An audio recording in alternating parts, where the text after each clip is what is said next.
Hello everyone. ఈ మధ్య కాలంలో మనం వింటూనే ఉన్నాం. ఎవరిని కదిపినా గానీ నెక్ పెయిన్ అనో, హెడ్ పెయిన్ అనో, లేకపోతే ఫింగర్స్ పెయిన్ అని, జాయింట్ పెయిన్స్ అని, నీ పెయిన్స్ అని, ఇంకా డిఫరెంట్ ఎన్ని రకాల పెయిన్‌లున్నాయో అన్ని రకాల పెయిన్‌లు చెప్తూ ఉంటారు గదా! సో, అసలు ఈ పెయిన్స్ అన్నిటికి రీజన్స్ ఏంటి? అసలు ఈ పెయిన్స్ వస్తున్నాయని మనం డాక్టర్ దగ్గరికి వెళ్ళొచ్చా? వాళ్ళకి ఏం చెప్పాలి? ఇవన్నీ ఏమన్నా జబ్బుకి సంబంధించినవా? ఇవన్నీ మనతో మాట్లాడడానికి ఈరోజు మనం డాక్టర్ అనూష గారు కన్సల్టెంట్ పెయిన్ ఫిజిషియన్ అనంత రీహాబ్ నుంచి మనతో పాటు ఉన్నారండి. సో, ఈ డౌట్స్ అన్నీ మనం తనని అడిగి క్లారిఫై చేసుకుందాం. Hello doctor, how are you? Hello అండి. How are you? I'm good. Thank you. Welcome yes. To our show. Thank you so, అండి. ఏంటి డాక్టర్ అసలు ఈ మధ్య కాలంలో అంటే ఏజ్‌కి సంబంధం లేకుండా హ్మ్. నెక్ పెయిన్ అంటున్నారు, హెడ్‌ఏక్ అంటున్నారు, తర్వాత ఈ ఈ ఫింగర్స్ పెయిన్ అంటున్నారు, అవును. తర్వాత నీ పెయిన్ అంటున్నారు. అసలు మీరు కన్సల్టెంట్ పెయిన్ ఫిజిషియన్ అనే జాబ్ రోల్ ఒకటుంది అని చెప్పి కొత్తగా వినాల్సొస్తుంది. యెస్. యెస్. సో, ఏం చేస్తారు అసలు ఈ రోల్ వాళ్ళు? ఈ ఓకే. పెయిన్స్ అన్నిటికి మీరే మెడిసిన్స్ ఇచ్చేస్తారా? So, consultant pain physician this has become a super speciality branch వచ్చిందండి ఇది. ఓకే. ఎంబీబీఎస్ తర్వాత అనస్థీషియాలజీ చేసిన తర్వాత ఆ ఎక్స్‌పీరియన్స్ దాన్ని బట్టి ఇప్పుడు దాంట్లో సబ్ డివైడ్ అయింది. ఓకే. అండ్ ఇది ఒక డిఫరెంట్ టైప్ ఆఫ్ బ్రాంచ్ ఇది. ఈ మధ్య జనరల్ పబ్లిక్‌కి తెలుస్తుంది. డాక్టర్స్‌లో కూడా చాలా కొంతమందికి అవగాహన ఉంది. So, this is called interventional pain management. చాలా మంది అడుగుతుంటారు ఫిజియోథెరపీయా లేకపోతే ఏంటి ఇది అని. ఎగ్జాక్ట్‌లీ. నేను కూడా అదే అనుకున్నా. యాహ్! ఏంటి ఫిజియోథెరపీకి రిలేటెడ్ అయింది అని. అవునండి. సో, ఒక పేషెంట్ బ్యాక్ పెయిన్‌తోని వచ్చారనుకోండి. హ్మ్. ఆ బ్యాక్ పెయిన్ ఎందువల్ల? అసలు దేని వచ్చింది? ఆ రూట్ కాజ్ అనేది మనం డయాగ్నోస్ మ్యాప్ చేయడం కానీ, హ్మ్. అది కిడ్నీ వల్లనా? లేకపోతే మసిల్ వల్లనా? లేకపోతే బోన్ వల్లనా? హ్మ్. ఇవన్నీ కూడా ట్రైనింగ్ అయ్యే మేము డయాగ్నోసిస్ అనేది ఒకటి చేస్తాం. ఓకే. ఒకవేళ బోన్‌తోని వచ్చిందనుకోండి పెయిన్, అది ట్రీటబుల్ విత్ ద మెడికేషన్స్ అయితే we will take care of it. Okay. అది ఫ్రాక్చర్ అయిందనుకోండి ఎక్స్‌రేలో, then we will send to the orthopedician. అచ్చా! Okay. So, the okay. First role వచ్చేసి యాహ్! అంటే ఈ పెయిన్ కన్సల్టెంట్ దగ్గరికే ఎనీ కేస్ వస్తుంది యెస్. ఇట్లాంటి యెస్. పెయిన్స్ అన్ని. సో, డెఫినెట్‌గా. You are going to we are find out. Part of the part of. Multi disciplinary team. Okay. So, ఒక diagnosis అయిన తర్వాత ద ఆర్థోపెడిషన్‌కి పంపిస్తాం. ఒకవేళ ఫ్రాక్చర్ అవుతే. హ్మ్. అదే ఒకవేళ రీజనరేటివ్ మెడిసిన్ అని ఈ మధ్య కొత్తగా వస్తుంది. హ్మ్. ఒకవేళ ఫ్రాక్చర్ అవ్వకుండా ఏజ్ రిలేటెడ్ పెయిన్స్‌లో చాలా వరకు ఆప్షన్స్ ఉన్నాయి. ఓకే. అంటే ఇనిషియల్ స్టేజెస్‌లో ఏంటి ఆప్షన్స్ ఉన్నాయి. Options in the sense? Okay. Options వచ్చేసి మనకి ఇంజెక్షన్స్ ఫార్మ్‌లో అంటే ఓకే. మెడిసిన్స్‌తోని తగ్గకపోతే హ్మ్. ఆపరేషన్ థియేటర్‌లోనే స్కాన్ ద్వారా హ్మ్. మనకి ఎంఆర్ఐ స్కాన్ ఉంటుంది కదా! అవును. అలాగే రౌండ్‌గా మనకి సియామ్ అంటారు. హ్మ్. అది చూస్తూ ఎక్కడైతే పెయిన్ ఉందో ఆ నరానికి ఇస్తామన్నమాట. ఇంజెక్షన్ ఇస్తాం. This is called C arm guided or ultrasound guided nerve injections. Nerve blocks అంటారు. సపోజ్ నెక్ పెయిన్ ఉందనుకోండి డాక్టర్. అవును. సో, మీరిప్పుడు చెప్పిన సీఎం కరెక్ట్. అక్కడ మీరు ఆపరేషన్ థియేటర్‌లోనే ఆ చేస్తాం. నెక్ ఉన్న నర్వ్‌కి ఇంజెక్షన్ అవును. చేస్తారా? ఓకే. ఇప్పుడు ప్రతి పెయిన్స్‌కి మూల కారణం ఏదైతే ఉందో హ్మ్. అది కాకుండా అది ప్యారలల్‌గా ట్రీట్ చేస్తూ పెయిన్ రిలీఫ్ ఇచ్చే విధానం మెడిసిన్స్ అండ్ నర్వ్ బ్లాక్స్ అంటారు. మన ప్రతి బాడీలో నరం అనేది పెయిన్ జనరేషన్ అంటే ఎక్కడైతే మనకి సపోజ్ ఒక ఇంజురీ అయిందనుకోండి, ఒక దెబ్బ తాకితే అక్కడ నుంచి నరం అనేది బ్రెయిన్‌కి సిగ్నల్స్ పాస్ చేస్తుంది.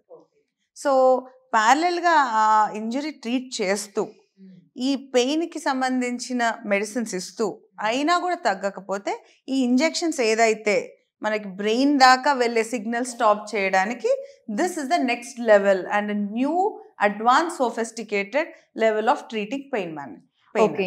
Okay doctor, I have just small out Sure. Of curiosity Yeah. అడుగుతున్నా నేను. Yeah, ఇప్పుడు yeah. మీరు బ్రెయిన్‌కి వెళ్ళే సిగ్నల్‌ని బ్లాక్ చేస్తుంది. అవును. పెయిన్ తెలియకుండా అంటున్నారు కదా! తెలియకుండా. సో, ఇది Correct. టెంపరరీయా? Mhm. పర్మనెంటా ఇది? సో అదే చాలా మంది అది టెంపరీ పర్మనెంట్ అనే క్వశ్చన్స్ చాలా మంది అడుగుతారు. మెడిసిన్ లో ఏది పర్మనెంట్ కాదు. Okay. There is a duration.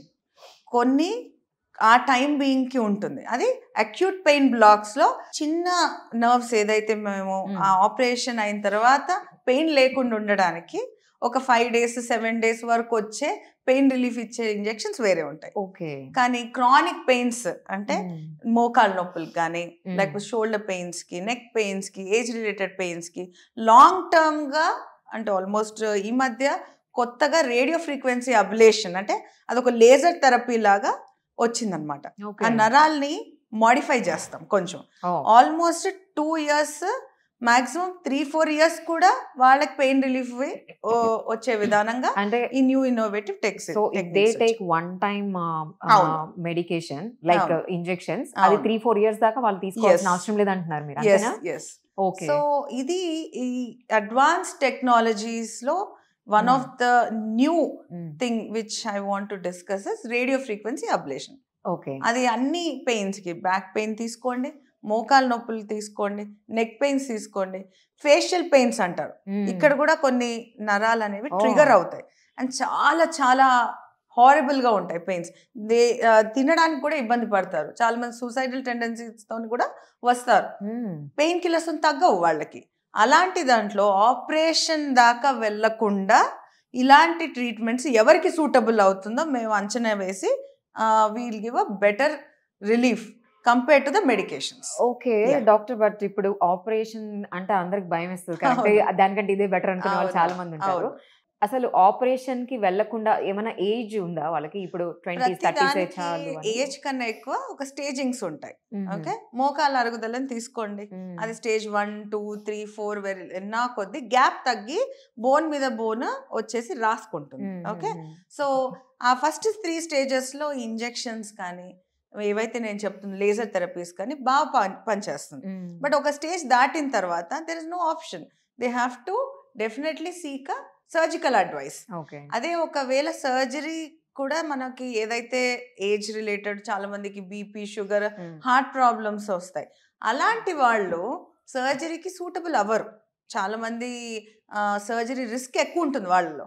అలాంటి వాళ్ళకు కూడా we have these kind of treatments, but ఆ ఎఫికసీ అనేది తగ్గుతుంది కంపేర్ టు ఇనిషియల్ స్టేజెస్.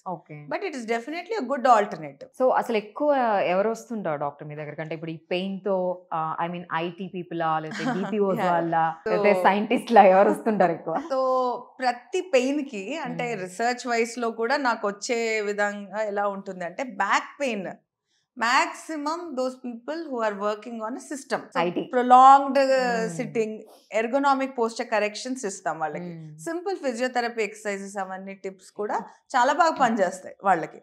అదే కొంచెము అది ఏజ్ రిలేటెడ్ పెయిన్స్ ఏదైతే ఉందో ఆల్మోస్ట్ జనరలైజ్ జాయింట్ పెయిన్స్ ఉంటాయి వాళ్ళకి అబౌవ్ 50, ఉమెన్ లో especially calcium deficiency, vitamin deficiency, అలాంటి ఏజ్ గ్రూప్ వాళ్ళకి జనరలైజ్ బాడీ పెయిన్స్ ఉండే ఛాన్సెస్ ఎక్కువ ఉంటాయి, అందులో women specially. And compare to ఇప్పుడు హెడేక్స్ అన్నారు అనుకోండి, టెన్షన్ హెడేక్స్, మన జాబే కావచ్చు, మన ఫ్యామిలీ టెన్షన్స్ కావచ్చు, ఫైనాన్షియస్ కావచ్చు, ఇవన్నీ పీక్ లెవెల్స్ లో ఉన్నాయి ఇప్పుడు. నవ్వడం తక్కువ ఉంది, సో దీని వల్ల వచ్చే పెయిన్స్ మెయిన్ గా హెడేక్ మీద వస్తుంది. అది కూడా రిఫ్రాక్టివ్ హెడేక్ వరకు వెళ్తాయి, మెడిసిన్స్ కూడా పని చేయని స్టేజ్ వరకు కూడా చాలా మంది ఉంటారు. అలాంటి టైంలో we have a very good injection therapies. అంటే ఏదో ఎక్కడో బ్లైండ్ గా చూసి ఇవ్వడం కాదు, దానికి పర్టికులర్ స్కాన్స్ ఉంటాయి, ప్రోటోకాల్స్ ఉంటాయి, ఏ టైప్ ఆఫ్ ఇంజెక్షన్స్ అనేది కూడా వాళ్ళని స్టడీ చేసి ఇస్తామని. సో ఇది ఇప్పుడు మేబీ ఒక 5-10 years నుంచి ఉందేమో. It was always a part, కానీ ఇప్పుడు మెల్లిమెల్లిగా దీని స్పెషలైజేషన్ అనే రిక్వైర్మెంట్ ఎక్కువ ఉంటుంది, దీనికి ఇన్ డెప్త్ అనాలిసిస్ ఎక్కువ ఉంటుంది, so that is why it has branched out అన్నమాట. ఓకే, సో ఇప్పుడు ఎవరెవరు ఈ పెయిన్ మేనేజ్మెంట్ కి వచ్చి వాళ్ళు ఏమంటారు ట్రీట్మెంట్ తీసుకోవచ్చు? యా, సో ఎవరికైతే పెయిన్ ఉంటుందో అందరు కూడా ఎనీవేర్ అన్ని కూడా నరాలతో సంబంధించిందే. దట్ ఇనిషియల్ గా ఏదైతే మెడిసిన్స్ తో తగ్గకపోతే we can tackle in the next phase of the treatments అని చెప్పాము. సో అన్ని ఏజ్ గ్రూప్స్ లో we have all kind of facilities. Especially అనంతాలో మనకి మల్టీ డిసిప్లినరీ టీమ్ మెంబర్స్ ఉన్నారు. We have a fantastic dietician doctor Rajeshwari గారు and physiotherapy team doctor Achal is heading, and next మనకి ఒక రీహాబ్ సైకాలజిస్ట్ కూడా ఉన్నారు. సో ఒక పెయిన్ 3 months కన్నా ఎక్కువ ఉంది అనుకోండి, that can lead to depression, ఎక్కడ వెళ్ళలేరు అండ్ సోషల్ గ్యాదరింగ్స్ వెళ్ళలేరు. సో దీనికి ఒక ఏదో మనం పెయిన్ కిల్లర్స్ ఇచ్చి ఇంజెక్షన్స్ ఇచ్చి పర్లేదు తగ్గిపోతుంది అనేది కాదు. We have to ప్యారలీ guide them. ఒక ప్రాపర్ గైడెన్స్ ఫిజియోథెరపీలో, డైట్ లో అండ్ స్ట్రెస్ రిలీఫింగ్ ఫ్యాక్టర్స్ కూడా తగ్గించే విధానంగా we have an amazing team here.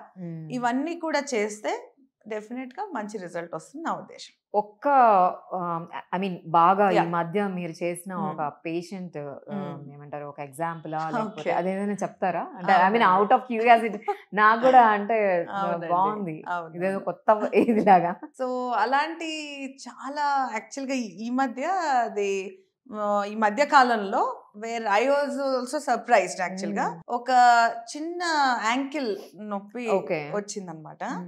అది ఎవరు కూడా ఆ, ఏం చెయ్యాలా వాళ్ళ ఫ్యామిలీ మెంబర్స్ కంగారు పడ నైట్లో ఆల్మోస్ట్ షాక్ లాగా వచ్చే పెయిన్స్ వచ్చాయి, షౌటింగ్ అనమాట కంప్లీట్గా. ఓకే. సో మెడిసిన్స్ అన్ని ట్రై చేశారు, కన్సల్ట్ చేశారు, చాలా మంది దగ్గర వెళ్ళారు, బట్ అది పెయిన్ రిలీఫ్ అవ్వట్లేదు. He's been shouting, no sleep and all that. వాళ్ళు వచ్చారు, వచ్చిన తర్వాత ఎక్కడైతే మనకి Pain. యాంకిల్ ఇంజురీ అయిందనమాట ఆయనకి, ఎప్పుడో అయింది. ఆ తర్వాత వాళ్ళు కట్టు కట్టుకున్నారు బయట. అంటే కొంతమంది యూజువల్గా ఒకటి అర్థమైంది. మామూలుగా ఆర్థోపెడిషియన్స్ చేసే క్యాస్ట్ వేరే ఉంటుంది. మామూలుగా కట్టు ఏదైతే ఉంటుందో అది కొంచెం డిఫరెంట్గా ఉంటుంది కదా. దానివల్ల ఆ నరాల మీద ప్రెషర్ పడింది. ఓకే. ఆ ప్రెషర్ పడి అది దాని చుట్టూ అతుకులు మొదలయ్యి సివియర్ పెయిన్ వచ్చేసింది. సో ఇది మేము కరెక్ట్ కారణం ఫస్ట్ ఫైండ్ అవుట్ చేసి ఒక 10-15 minutes ప్రొసీజర్ అండి ఇది. ఆ స్కాన్ ద్వారా ఏదైతే నరము మేము అంచనా వేసినాం ఆ నరం చుట్టూ ఈ అతుకులు ఓన్లీ ఇంజెక్షన్ ద్వారానే విడగొట్టాం. ఓకే. దాని తర్వాత he had more than 80% relief, only 1 injection. తర్వాత ఫాలో అప్ చేసి ఫిజియోథెరపీ చేసిన తర్వాత ఆ మిగతా 20% కూడా he was quite comfortable. And వాళ్ళు now as of now they are doing very well. Thank you so much doctor. అంటే Thank అసలు you. ఇది న్యూ సబ్జెక్ట్, అవునండి. తెలుసుకోవడానికి కూడా Yes. చాలా ఉంది. Yes. Might be it will be helpful to so many people actually. I'm very passionate about my work అండి. I enjoy and definite గా I can see that in your eyes. You are so happy and yes, you know yes, when yes. you're I talking. love my profession and my biggest support is my family. My husband is an orthopedician. He's a robotic joint knee replacement surgeon, Dr. Kishore. And my father is also into this medical industry. He's one of the director of Ananta. Of Ananta. అవునండి, so doctor మీ family gatherings లో మొత్తం కేసుల గురించే మాట్లాడుకుంటారు. లేదండి. Nice. Thank you So, doctor. thank you very so much. Much. So చూసాం కదండి, అంటే ఈ ఎవరైనా సరే ఈ పెయిన్ అవి వచ్చినప్పుడు దానికి అసలు రూట్ కాజ్ ఏంటో మనకి తెలియదు, టాబ్లెట్స్ వేసుకుంటూ ఉంటాము. బట్ ఇక్కడ అనంత రీహాబ్లో ఈ పెయిన్ మేనేజ్మెంట్ ద్వారా మీ అందరికీ కూడా, అంటే ఎవరెవరికైతే ఇప్పుడు చాలా కాలంగా మనం వింటూ ఉన్నాం కదా, ఒక ఐటీలో ఉండేవాళ్ళు, బీపీఓస్లో ఉండేవాళ్ళు, ఎనీబడి ఈ పెయిన్స్తో ప్రాబ్లం, మనకి బ్యాక్ పెయిన్ కానివ్వండి, నెక్ పెయిన్ కానివ్వండి, ఎనీథింగ్ మీకు ఇక్కడ ఒక సొల్యూషన్ దొరుకుతుంది అని చెప్తున్నారు. Thank you so much.